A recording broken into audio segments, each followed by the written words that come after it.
छात्रों का स्वागत है। और आज की इस प्रेस वार्ता में हमारे क्षेत्रीय अध्यक्ष श्री सत्येंद्र सिसोदिया जी, हमारे जिला अध्यक्ष कहाँ गए, गंगवार जी, माइक खुला है, आवाज नहीं आ रही क्या? नहीं, रहने दीजिए सर। हेलो, हमारे प्रदेश सरकार में जो मंत्री परिषद के साथी हैं, आपके जिले के विधायक आदरणीय बलदेव औलख जी, हमारे बहुत ही युवा विधायक, सफल विधायक श्री आकाश सक्सेना जी, हमारी सम्मानीय विधायक राजबाला जी, और हमारे जिले के जो प्रभारी आदरणीय राजा वर्मा जी, और जो हमारे जिला पंचायत अध्यक्ष शालीराम जी, आदरणीय हमारे विधान परिषद सदस्य ढिल्लो जी, और सभी पार्टी के साथी। और आज एक दिवसीय मेरा दौरा था भारत रत्न लौह पुरुष सरदार वल्लभ भाई पटेल जी की 150 वर्ष या 150वीं जन्म जयंती पर 31 अक्टूबर को राष्ट्रीय एकता दिवस के रूप में मनाया गया। उसके समर्थन में एक जनसभा थी, और जनसभा के बाद पद यात्रा, एकता यात्रा निकाली जाती है। वो पद यात्रा का एकता यात्रा, और उस एकता यात्रा की शुरुआत करने के बाद फिर हम लोगों ने पार्टी कार्यालय में एक बैठक किया, अपने सभी कार्यकर्ताओं से मिलना हुआ, क्योंकि संगठन सर्वोपरि है और इसके कार्यालय में जाके कार्यकर्ताओं से मिलना और जो संगठनात्मक चर्चा है उसको भी पूरा करने का काम किया गया। उसके बाद यहाँ विभागीय अधिकारी और जिले के अधिकारियों के साथ एक समीक्षा बैठक हुई, और समीक्षा बैठक में स्पष्ट निर्देश यह दिया गया है कि हमारे जनप्रतिनिधि अगर कुछ भी बताते हैं तो वह माननीय मुख्यमंत्री जी के द्वारा बताया जा रहा है, ऐसा मान करके समस्याओं का सर्वोच्च प्राथमिकता पे समाधान करें। और अगर हमारा कोई बूथ से लेकर के कोई जिले तक के कार्यकर्ता कुछ बताते हैं तो वो डिप्टी सीएम स्वयं बता रहे हैं, ऐसा मान करके उन समस्याओं को सुने और समाधान करें। तहसील, ब्लॉक और थाना, इन तीनों स्तरों पर व्यापक सुधार करें। हमारी प्राथमिकता विकसित भारत, विकसित उत्तर प्रदेश और विकसित रामपुर है, और विकसित रामपुर की दिशा में 2017 से 2025 के बीच में हम लोग बहुत आगे निकले हैं, और आने वाले समय में और भी हम विकास की एक नवीन संरचना जनपद में भी देखेंगे, प्रदेश में भी देखेंगे, देश में भी देखेंगे। आप सब बिहार का जो अभी विधानसभा चुनाव हुआ है उसमें माननीय प्रधानमंत्री श्री नरेंद्र मोदी जी के नेतृत्व में, उनके मार्गदर्शन में, श्री नीतीश कुमार जी की अगुवाई में हम लोगों ने एनडीए की एक ऐतिहासिक विजय वहां पर पाई है, और बिहार की जनता का हृदय से आभार प्रकट करते हैं। और यहाँ रामपुर की धरती से कह सकते हैं कि जो बिहार में विजय हुई है, जंगल राज वापस नहीं आने पाए इसके लिए हुई है, और जो पश्चिम बंगाल में जंगल राज है उसको खत्म करेंगे, और 2026 में पश्चिम बंगाल में भी सरकार बनाएंगे, और 2027 में यूपी में 2017 दोहराएंगे, अर्थात 300 से अधिक सीटें जीतेंगे, और समाजवादी पार्टी का सुपड़ा साफ करेंगे। श्री राहुल गांधी, श्री अखिलेश यादव, श्री तेजस्वी यादव और ममता दीदी जो टीएमसी की मुखिया हैं, मुख्यमंत्री भी हैं, ये सब एसआईआर को लेकर के मतलब दुष्प्रचार कर रहे हैं। एसआईआर एक पवित्र महायज्ञ की तरह है कि अगर भारत के संविधान में इस देश के नागरिकों को मतदाता होने का अधिकार दिया गया है तो एक नागरिक एक ही मतदाता हो सकता है। जो स्वर्गवासी हो गया है वो कोई स्वर्ग से आकर के आके मतदान नहीं करेगा, इसलिए जो मृतक मतदाता उनका मतदाता सूची से नाम हटे, जो मतदाता का नाम एक से अधिक स्थान पे है वो कटे, और जो कोई भारत के अंदर घुसपैठी आ गया है, जिसे कांग्रेस ने, सपा ने, बसपा ने, रजत ने, टीएमसी ने अपना वोट बैंक मान करके उनका आधार कार्ड बनवाया, फिर फर्जी तरीके से वोटर लिस्ट में नाम डलवाया, का सारा नाम कटे, और कट करके जो सही नाम है वो मतदाता सूची में आवे। इसीलिए मतदाता शुद्धिकरण का यह अभियान है भारतीय जनता पार्टी की ओर से, हम इसका स्वागत करते हैं। और जो प्रलाप कर रहे हैं, दुष्प्रचार कर रहे हैं, उनको सलाह देते हैं कि ऐसा कार्य मत करिए। यह सच है कि 2027 को छोड़ो, 2047 तक न देश में कांग्रेस आने वाली है, न उत्तर प्रदेश में समाजवादी पार्टी आने वाली है।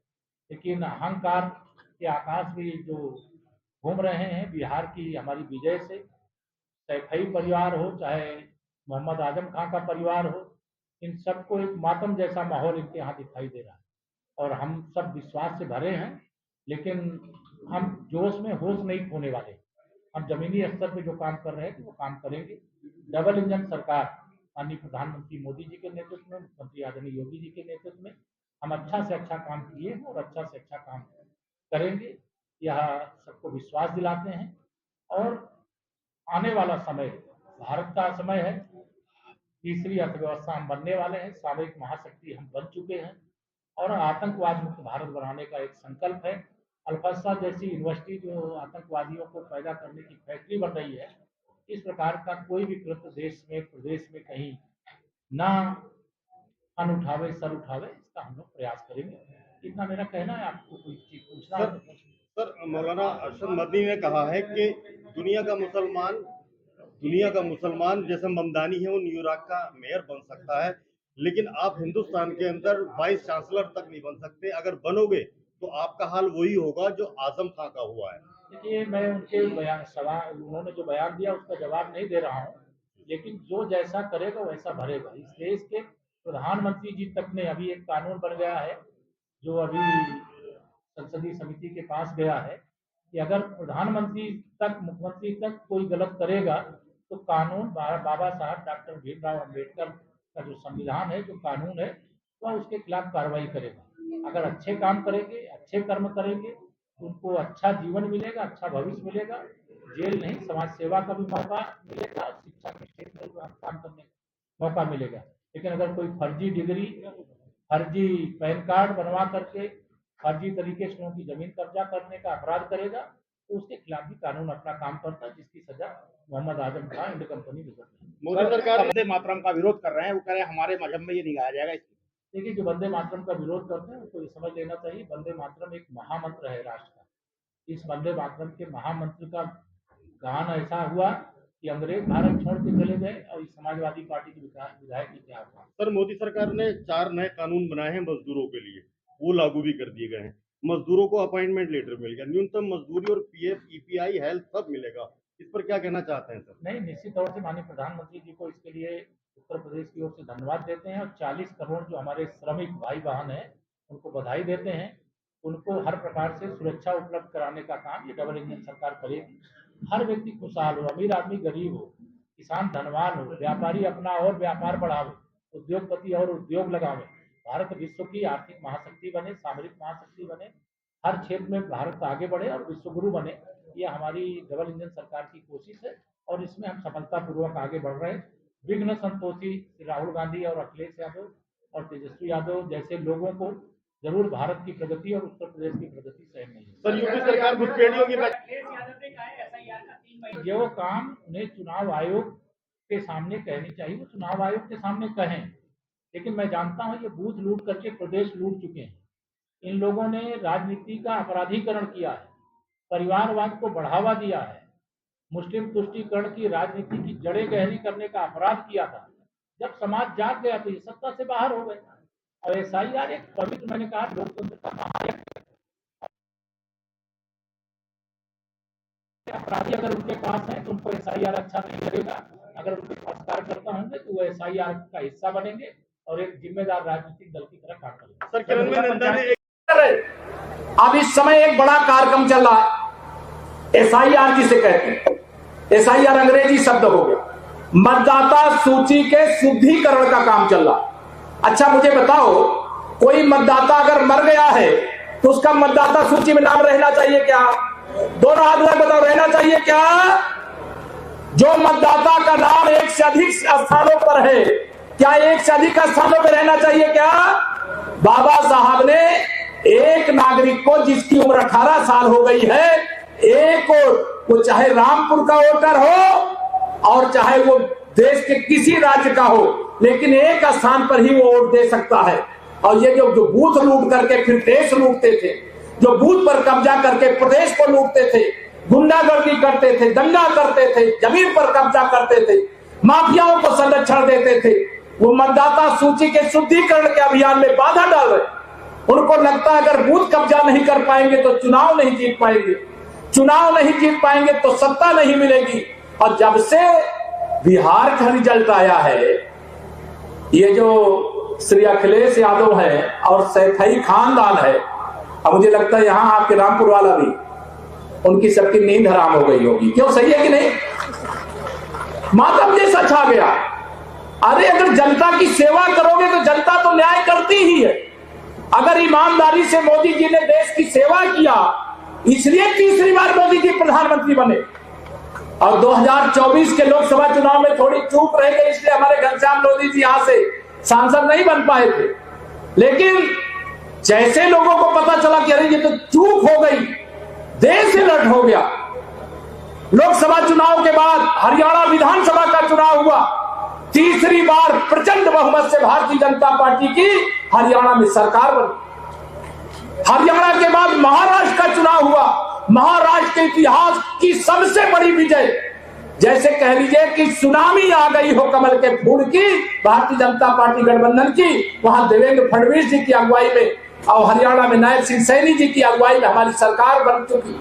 और जब दिल्ली विधानसभा का चुनाव हुआ, वहां अरविंद केजरीवाल नाटक करने के लिए बहुत 10 साल लोगों को गुमराह करने का काम किए। लेकिन दिल्ली का चुनाव हुआ, 26 साल के बाद वहां भी भारतीय जनता पार्टी की सरकार बनी और रेखा गुप्ता जी वहां मुख्यमंत्री बनी। अभी बिहार के अंदर 20 साल नीतीश कुमार जी 20 साल से मुख्यमंत्री हैं, वहां एनडीए की सरकार है। और 20 साल बाद कितनी, 243 में से 202 सीटें जीते। कितनी? 202। अब तो पश्चिम बंगाल का जंगल राज खत्म करने की तैयारी चल रही है और यूपी में 2027 में 2017 दोहराने का संकल्प लेकर के लोग आगे बढ़ रहे हैं। तैयार हो कि नहीं तैयार हो, बताओ? गुंडा राज फिर तो आने नहीं देना था यूपी में। ये जो अपराधी माफिया डराते थे, बताइए जब समाजवादी पार्टी की सरकार थी तब चैन से रहते थे कि जब से आपने भाजपा की योगी जी के नेतृत्व में हमारी सरकार बनाई तब से चैन में? बताओ, भाजपा की सरकार में खुशी हो कि नहीं खुशी हो? मैं आप सबको यह विश्वास दिलाता हूं, अभी तो हमने झांकी दिखाई है, अभी तो झांकी है, पूरी पिक्चर बाकी है। अभी बहुत कुछ करेंगे। अभी जीत का चौका लगा है लोकसभा चुनाव के बाद।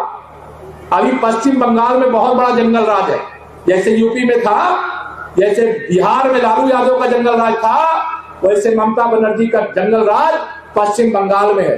घुसपैठिए रोज भाग रहे हैं, यहां भी पता करना, बहुत घुसपैठिए होंगे, भेष बदल के आ गए। ये सपा बसपा कांग्रेस के लोग उसे अपना वोट बैंक समझते हैं, लेकिन भारतीय जनता पार्टी घुसपैठिए को घुसपैठी समझती है। जो भारत का नागरिक है उसे छेड़ेंगे नहीं, लेकिन कोई घुसपैठिया है तो उसे छोड़ेंगे भी नहीं। ये हमारी सरकार का